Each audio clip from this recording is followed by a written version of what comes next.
while they're already listening to your radio ads. Ready to maximize your reach? Call your regional radio account manager today and put your business in front of eyes and ears across Central Illinois. Regional radio is where your message gets noticed. Your information station, WTIM. You're listening to the WTIM Morning Show on your information station. The show is sponsored by People's Bank and Trust, where they put people first, and Landmark of Taylorville. I'm Reed Kamai. Our next guest is Matt Aderman, the fire chief of the Taylorville Fire Department. Chief, thanks so much for coming in this morning. Thanks for having me. Yeah, no, it is a pleasure to have you in, and I know you've got a lot going on in the near future and the more distant future, as well as plenty of stuff to look back on in the last year, really. So I know you folks are going to be involved in the 9/11 remembrance that's coming up this coming September. 25 years since that day. Any updates there on what you folks have going on for it? Yeah. Ted Chapman, one of our volunteers, well, he's retired volunteer and a chaplain for us. He had the idea to do this and about a year and a half ago, and so we started working on putting it together and everything. And so far, he's done a wonderful job. And we now have an event page on our Facebook page. So all in the Taylorville Fire Department Facebook, there's an event created for it, so you can go there and kind of get updates and things as we move closer to that date. But everything's coming together, and hopefully it's going to be a well-attended event. What have you seen from the attendance in the past, if you've been there? So we've never really done anything like this. He kind of wanted to, as 25 years is kind of like a memorial, like a big milestone, you know. So he kind of wanted to put together a remembrance event for it so that we could look back and say, you know, we haven't forgot it like we promised. And so far, the feedback from everyone has been great. Everybody's been jumping on board when they've asked to help to do something. And we look forward to seeing everybody there. And you've got it's the 25th anniversary this year, the 250th anniversary of the United States independence. I mean, that's got to add to the significance of this even more. Oh, sure. Yeah, I'm sure come around the 4th of July, we'll have some big things. The mayor usually has his picnic and everything downtown after the parade. So it'll probably be a big event too. I cannot wait for the picnic. I enjoyed it last year. Looking forward to another good one this time as well. So that's the 9/11 ceremony there for you. Now, you and I were talking before we got on about now you folks, I think, hosting paramedics courses. Talk about that. So this is actually a pretty big thing for not only us, but the state of Illinois. Taylorville and a couple other area agencies teamed up with a company called School VMS, and they've agreed to let Taylorville be the pilot program for the whole state of Illinois. Will be the clinical site, the host site for the program. It's coming up. The course starts in June 22nd of this year. And it's a 46-week paramedic course. It is kind of like a hybrid online / clinical site type of class. If you're interested, you can go to schoolvms.org, and then all the information's there. You can give us a call at 824-2295 if you need any more information. But this will be a big thing for not only us, but the state as a whole. So we're excited about it. So you mentioned the website, you mentioned the phone number. So are those the ways for that one would register? So the biggest way to register is to go to the website for the School VMS, which is www.schoolvms.org. And we'll be sharing some stuff on our Facebook page, which I'm sure you guys could help us out and pushing it out of some of ways for everybody to sign up that are interested. Talk about like the impact of having like, you know, a healthy number of paramedics in the community, you know, when you folks respond to incidents, like how does that, you know, contribute to, you know, an emergency response that your crews pull off? Yeah, we obviously, when you need them, right? So you want to make sure that there's enough individuals there that have that type of certification that can be there when you call 911.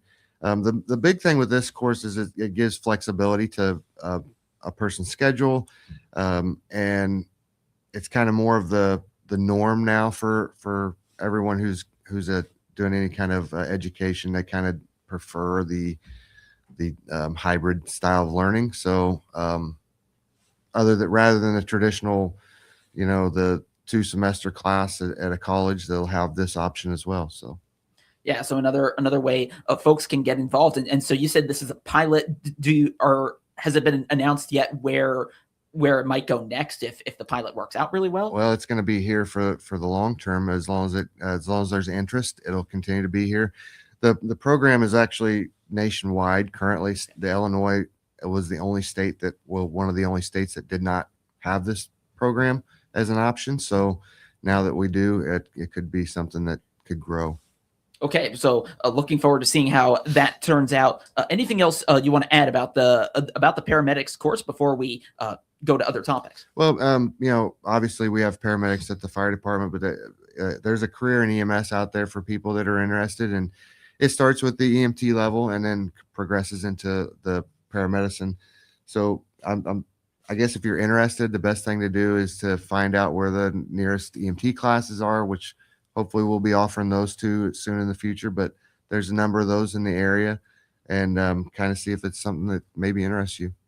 And this course that's happening is certainly a step in that direction. Again, starting, you said June 22nd? That's correct. Okay, June 22nd. And you can register either on the website you gave, which was, again, one more time? Yeah, you register at the website schoolofems.org. Schoolofems.org. Or you can contact the Taylorville Fire Department directly, is I think what you said. Well, we can help you in if you have any issues, we'll definitely be able to assist you. Okay, so plenty of ways to get involved in that. And if we get you on the show later, I'll be interested to see how that turns out. I want to take a look back at 2025. I understand you've got some numbers to share with us. What do you have? So 2025 was our busiest year in the history of the fire department. We ran a total of 2,468 calls last year, and that's everything from house fires, car fires, EMS calls, smoke alarms, fire alarms, anything you can think of. We probably were dispatched and requested last year. So we've seen an increase over the past 10 years. I think our call volume is up 55% since 2015. So it just continues to grow every year.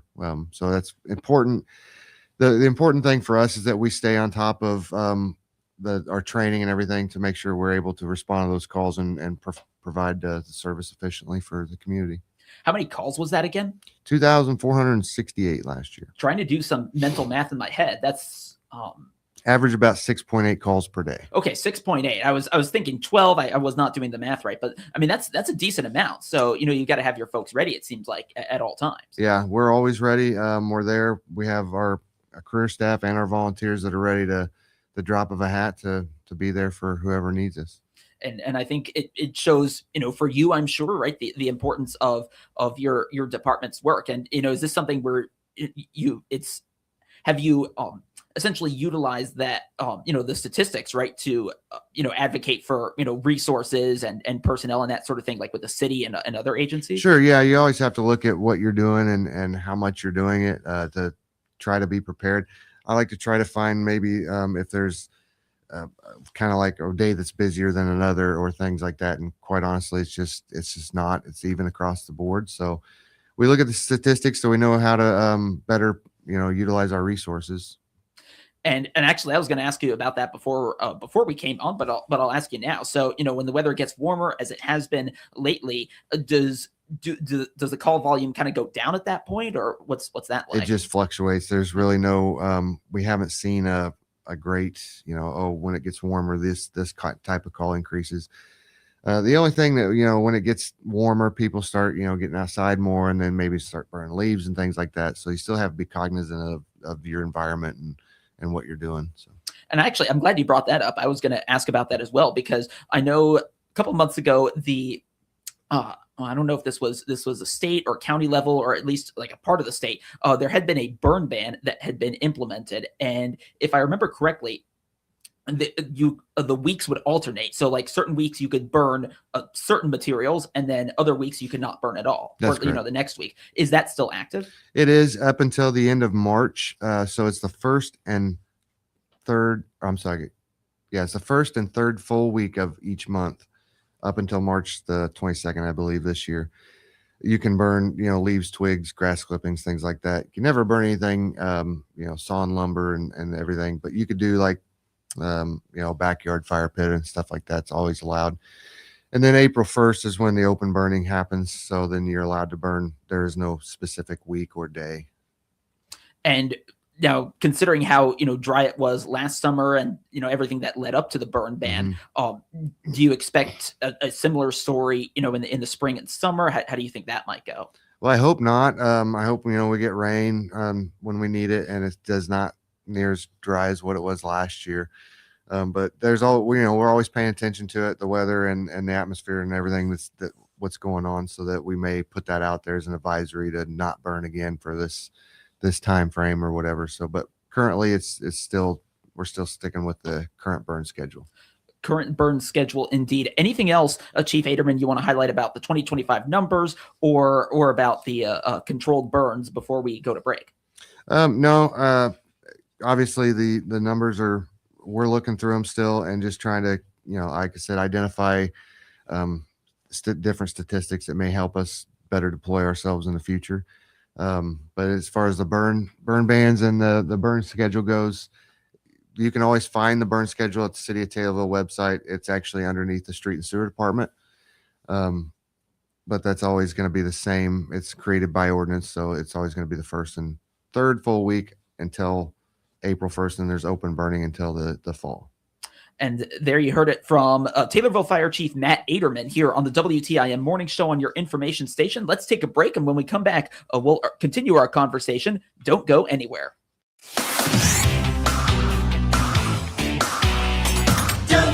WTIM. Markets now on the RFD Radio Network. I'm Jim Taylor. Corn, beans, and Chicago wheat all higher at this hour. March corn up half a penny, 4.26 3/4. May corn up a penny, 4.36 3/4. New crop December, 4.60 1/4, up 1/4. March beans up 6 1/4, 11.40 1/4. May beans up 7, 11.55 3/4. New crop November, 11.21, up 3 1/2. March Chicago wheat, 5.46 1/4, up 8 1/2. March KC wheat, 5.47 1/4, up 8 1/2. March bean meal down $1.40, 304.40. March bean oil up $1.54, 58.83. Livestock trade, March feeders 370.77, down 20 cents. February live cattle 246.40, down 15 cents. And April lean hogs 92.47, up 17 cents. Energy market, March crude oil 64.29, up $1.96. This is the RFD Radio Network. Could you use some extra cash in your savings account? Then you need to sign up for People's Bank and Trust Save by Spending's Roundup program. I'm Julie Sanchez with People's Bank and Trust. Simply use your debit card like you always do, and we will round up your purchases to the next dollar. The extra change is then transferred to your savings account. There's never been an easier way to save. Call 888-PBT-1954 today to find out more. People's Bank and Trust, we put you and your savings first. People's Bank and Trust, member FDIC, equal housing lender. Here are the contest rules for our stations. We allow one person per household to win any prize from the radio stations in the 30-day period. Unless otherwise stated, all prizes to Christian County winners are to be picked up within 2 weeks at the studios at 918 East Park in Taylorville. Our office hours are 8 a.m. to 2 p.m. weekdays. Winners outside of Christian County will have their prize mailed. Any cash prize is mailed within 30 days of winning. Only if cash winners call our business line within 2 weeks of their name being drawn to provide their mailing address. Employees and their families of Regional Radio are not eligible to participate or win any contest. You can feel it coming. Winter's on the way. The cold, the wind, and yes, the snow. Don't spend another season battling old man winter. At Taylorville Estates Assisted Living, you'll stay cozy, comfortable, and cared for. Get on the waiting list now at 705 South Houston in Taylorville. As winter weather hits, make the call and don't fall. Enjoy peace of mind knowing help is always nearby and friends are just down the hall. Stop by and visit with Administrator Tony Clark or call 824-2222. Taylorville Estates Assisted Living, encouraging independence, enriching lives. Hi everyone, Nicole Patrick here, your local country financial representative at 1305 West Bresser in Taylorville. I'm proud to recognize the Tornado student athletes that represent our community by being the exclusive sponsor of the WTIM Nicole Patrick Country Financial Player of the Game. During Tornado Sports broadcasts this school year, WTIM announcers will select a player at the end of each game who will receive a certificate for being named our Player of the Game. Good luck to all the teams this season, and go Tornadoes!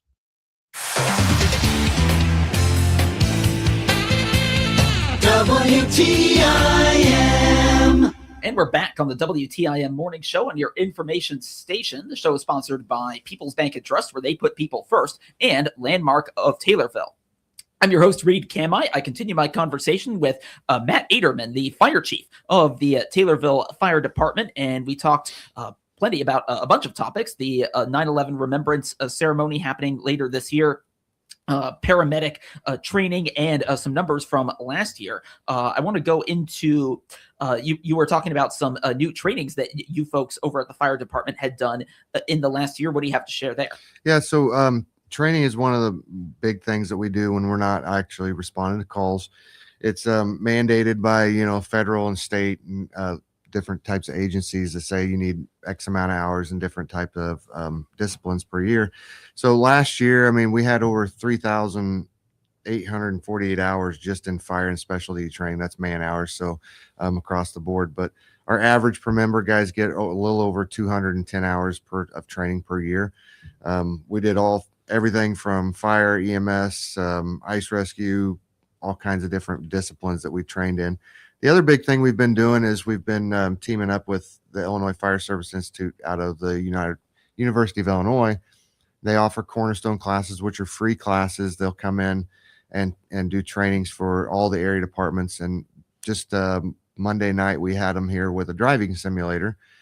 It was a truck, a big old semi trailer that was, 40 feet long, and they had inside of it set up like 2 fire engines and the computer screens all around, kind of like a big NASCAR driving simulator is what it was. And different various departments from around the area got to come take part in that valuable training to do driver's training. So that's we as we move forward, we're doing all kinds of different things like that, bringing in outside agencies to help us train, and it's been great so far. It's better than just one guy training the same thing over and over and over. So they're getting all kinds of various topics that they can learn on.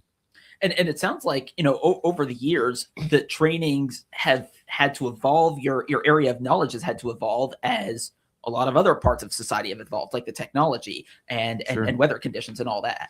Yeah, we're always adapting to new technology. We always have new things we have to train on for not only the hazards, but even like our new tools that have more technology built into them and things like that take a little more skill level to use. So this is something that's very important to me, and all the members there have taken great efforts in keeping up with their training. So your team over at the Taylorville Fire Department learning plenty through these trainings, and then I understand you're also involved in some efforts in terms of public education, in terms of it sounds like from what you've described, educating the public about various topics. What do you have to share there? Yeah, in years like 20 years ago, fire departments did the public education during the month of October, and that was Fire Prevention Week, and that was the end of it. But at Taylorville, it's a year-long process for us. We do public education from January 1st to December 31st. Always, we have numerous types of community outreach programs that we offer. One of the big ones that just happened was our Angel Tree program, which was another great success from not only from the fire department side of it, but also the public helping out. I think we reached over 206 children this year and made sure that they had a good Christmas.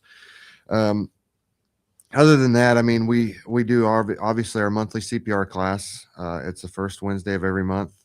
And to sign up for that, all you have to do is call the firehouse prior to that date and get on the list. And then I think it's at 6:00 the first Wednesday.